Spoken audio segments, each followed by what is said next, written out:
Good evening. I'm Lela Petinger, and I am a native Texan, lived here all my life, fully educated in Texas, lived here in 8 different cities and towns, so I have a real passion for this state. I am 32 years old. As you only have to be 30 to be a U.S. Senator, I think it's about time we get a voice under 40 that has some skin in the game, actually in the Senate. So I'm here to be a part of this tonight. I love for any of you to ask all your questions afterwards. I'll stay as late as you want.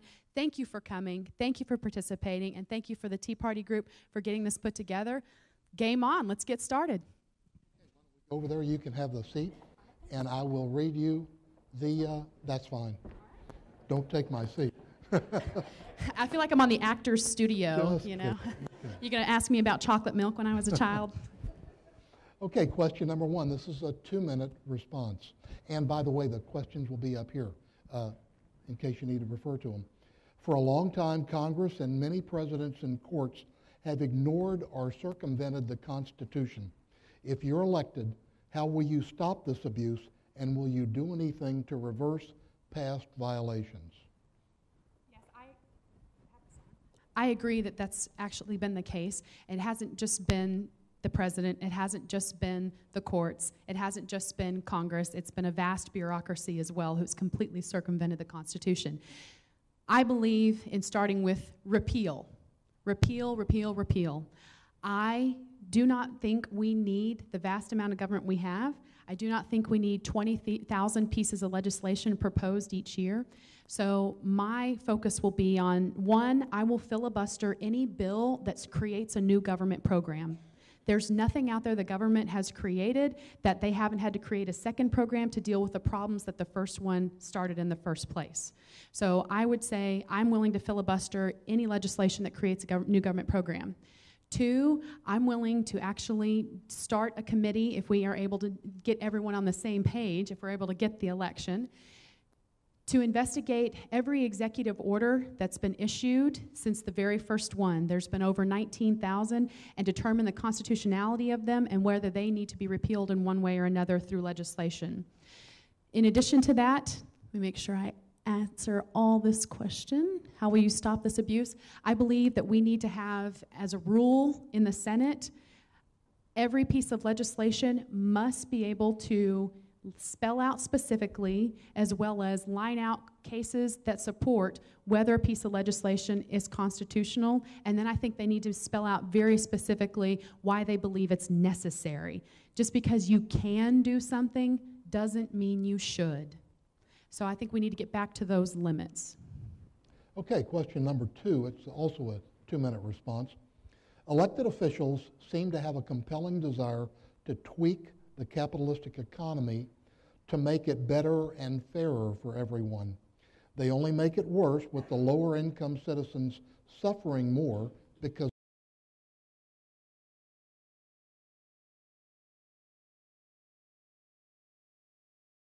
all to benefit according. A lot of us talk about the welfare state, but let's talk for a minute about the business welfare state. The amount of our taxes that go into subsidies so that businesses can survive or thrive, the number of businesses who pay no taxes but get a considerable amount of research on your funding and get a considerable amount of tax breaks on your funding. I think we have to get rid of the corporate welfare state. There's no such thing as too big to fail. And if you are so big that you need the government of 50 different states to intervene, then maybe quite possibly we need to do investigations in whether or not there are some antitrust laws being violated. We need to focus very clearly on what is being done through our businesses because of the money they've put in the pockets of legislators. We need to focus on how many legislators are making money on the business laws and business subsidies that they've helped create and pass, that they are making money on the tax laws they've helped create and pass. I think that it's a serious problem. I think it can be dealt with, but we're going to have people who are fearless, forward thinkers. They're not afraid of anyone when it comes to donations and elections. They're not afraid of losing the next election to be very sure that we are spending each person's money, because they call it the government's money. It's not. They need to call it the taxpayer's dollar. They need to be held accountable for every single penny that they use as a subsidy, as a tax deduction. They need to be held accountable for how we are creating a corporate welfare state. Each individual state should be able to create the tax policy that makes it either business-friendly or repels businesses. But if they're also going to run off businesses, I don't think our tax dollars should be used to subsidize the mistakes they've made with businesses in their states. Okay, question number 3. It's also a 2-minute response. Why should U.S. citizens be required by force through taxation to pay for the health care, education, incarceration, and housing of persons who entered the country illegally? I don't think they should be required by force. I mean, I believe that's your question. Why should they be required?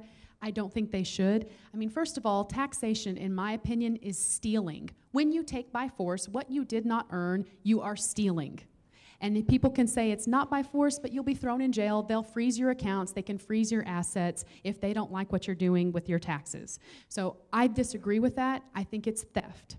But I also disagree with people who come here, even if it's the children, and they're brought by their parents and there's nothing they can do about it. I disagree with people who have no skin in the game taking every bit of the winnings.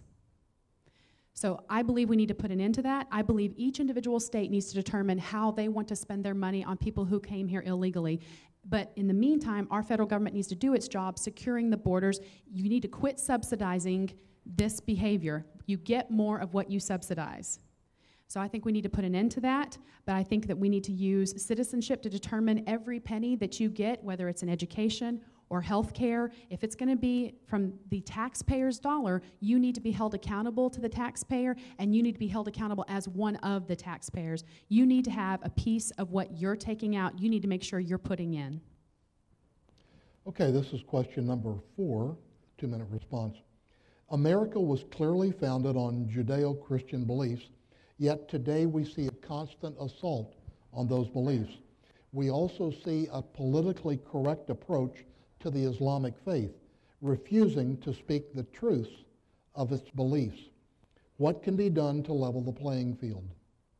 I think government needs to get out of religion altogether. Government needs to, but I would also like to see the churches of America and the different faith communities to quit asking the federal government to intervene in what are spiritual and moral issues. When the church turns to the government to be the leadership, the government has no problem telling the church and faith communities what they can and cannot say and what they're allowed to do. Adolf Hitler was able to pave his way and eliminate millions of people because a church was compliant and silent. Far too few looked to the federal government to be the answer. I believe that we wouldn't have the big government we have today on the federal level if the church was out doing its job, but they must do it without fear, and so there needs to be an end to the fear when it comes to whether they're going to continue to get tax breaks, whether they're going to continue to be considered a nonprofit. I believe the federal government needs to do its job because it says while that they are not supposed to give us an official religion, they're also not supposed to inhibit the free exercise thereof. And sadly, it's only Christians who are being inhibited. Perfect example right now is in the state of New York. Gay marriage has gone through the legislature against the will of the people, and immediately they've begun suing Christian organizations who do not want to participate in those marriages. They're not about being fair. This is not about being equal. So we need to be ready to stand up for our rights for the free exercise thereof. It's sad, but it can be done. When it comes to being politically correct concerning Islam, I think that's a shame because I know a number of Muslims and they are not offended and they do not live a life offended and they are not looking to hurt other people who disagree with them. That's the vast majority are very moderate and believe that way. It's 1% who behave differently, and sadly, we're all acting on what 1% do and do not want. Okay, number 5, a 2-minute response. Our porous borders are a cultural, financial, and security threat to our country. All elected officials talk of securing the border, yet nothing significant gets done. If elected, what will you do to force the president to honor his obligation to secure the borders? I'm hoping my next president will agree a little bit more with me on this. I'm hoping in 2012 we have a new boss. I believe in boots on the ground. And there are different committees within the Senate who help make these determinations and within the House that help make determinations on how these dollars are spent. I believe we need to start with zero-based budgeting for every agency in this country, and they have to justify every penny. But I think in the case of Border Patrol and ICE and the Department of Homeland Security, they can justify them. I believe that we can put boots on the ground. I think we need to double the number of people who are involved in ICE as well as Border Patrol, both for the southern border and the northern border, and then also along our waterways and the coastal areas. But to hold them accountable is literally to make sure that every day, through social media, through the television, through the news, we are reporting it constantly. This is what's happening on the border. This is the latest victim of a crime. You get their faces out there. You make them human for people. You make them very real. Don't let it be this amorphous idea or problem that's out there. I am just absolutely amazed when the president says that the border is secure. If it is, I would be more than happy for him to move the White House to Laredo. Then we can talk. So as for holding him accountable, should we not have a change of leadership, then it's up to those in the Senate and the House to make sure the funding goes in the right direction and they make sure that this stays front page news every second of the day. Okay, these next two questions will be 30-second response. Question 1, should every bill passed by the Senate contain a reference to the Constitution and that justifies its constitutionality? I believe it should not just have a reference because sadly they take a lot of things out of context.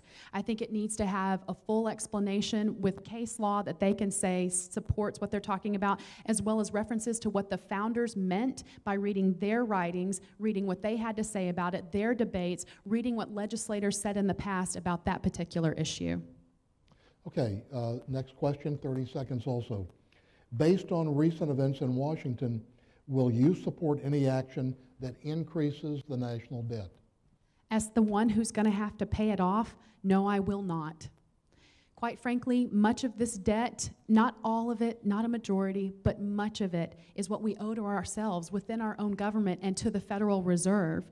We can forgive the debts of other nations to us, but we cannot get the Federal Reserve to forgive the debt we owe it, which is $1.5 trillion. Who's running this country then? I do not support raising the debt ceiling. I believe we can make real cuts, not cuts in 10 years, not cuts in 20 years.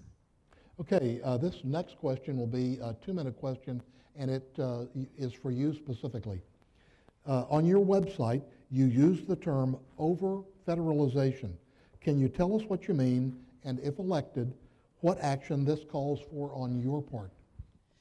When I refer to over-federalization, I'm talking about local citizens who may be outraged by an issue or a crime or a problem they see in their community, and instead of taking it to the most local form of government to resolve the issue, they're demanding that their House member and that their U.S. Senator make this a federal law to deal with. Well, then we have entire agencies that are in on the turf of our sheriffs or in on the turf of our mayors telling us how we need to run our show. I think that's over-federalization when we are asking for people 3,000 miles away to deal with a problem that's 3 blocks away. I think that we can do much to repeal as well as reduce the number of agencies and programs that deal with the problems that are most local to us.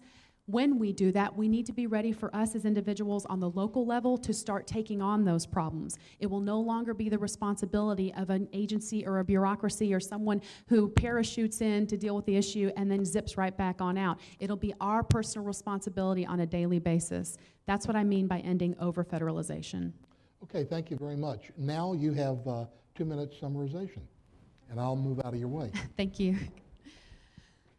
A lot of people ask me why I'm running for the U.S. Senate, and I tell them because I did not see my voice in the Senate. Like I said, even though you only have to be 30 years old to be a U.S. Senator, we do not have a single senator under the age of 40. An entire generation without a voice in the Senate that's going to have to do what's never been done before. We're going to take care of the largest senior population in the history of the country, on the largest debt in the history of the country, and we are completely unprepared. I look at the fact that as a conservative pro-life woman, I see one pro-life woman in the entire U.S. Senate.